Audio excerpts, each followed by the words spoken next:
October 31st is when my divorce will be final. I think I'm going to go to Europe and celebrate. I'm not celebrating the death of my marriage, but I just feel like to be in a different country and have this happening to me will be sort of symbolic of, it's like a whole new world for me. How long have you known you wanted to shut this down? I think it's been a while. I think that's why I'm handling it so well. Probably a year or two, but I was trying so hard to make it work. We have 2 kids, and I was staying together for the kids, and ultimately I needed to leave for the kids. So it was really a hard decision. So probably a year or two. What pushed you over the edge finally, and why now instead of 5 years ago or 5 years later? Why now? I think I felt like my situation was never going to change. In 6 months I was going to be where I was, and I felt like it had really degenerated, and we were just fighting all the time. And you were the one that said children would rather be from a broken home than in one, and I really felt like that's what I had. So I felt like I needed to go and give them a stable environment, and that's kind of why I decided to go. Because you knew, I've also said the best predictor of future behavior is past behavior. Exactly. And you thought there's going to be more drama.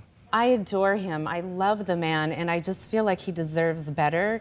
And because there's so much damage, I can't give him what he needs anymore. I don't trust him.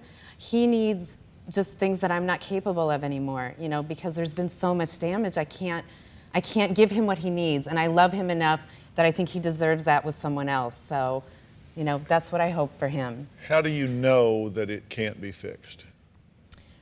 Because I'm indifferent, and I think a therapist told me that's the danger point. When you're indifferent, you're dead, and I know I am. There's nothing he could say that would change my mind. You told him that it was over and you wanted a divorce on his 1-year anniversary of sobriety. I don't think that's true. That's what he said. It was around that time. Were you waiting for that stability before you? Were you waiting for him to get enough behind him before you told him? I think it was a factor in my timing for sure, because he had a year of sobriety, he had a job.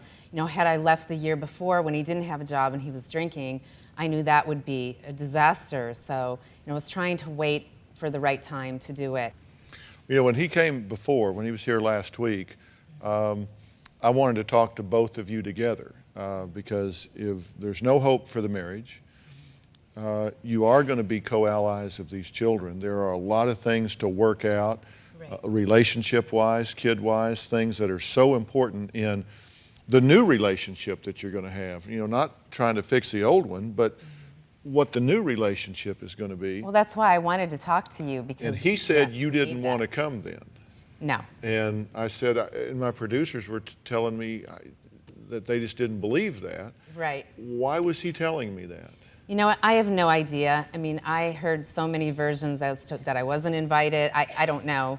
I can't really speculate because I don't know. I heard so many different things, but no, that was not the case. I always wanted to come and speak to you because, I needed your guidance on how we can move forward with our kids. And, so far we've been pretty friendly, and I'm so grateful for that. Do you have a story or a question for me? Click the link in the description and tell me what in the world is going on.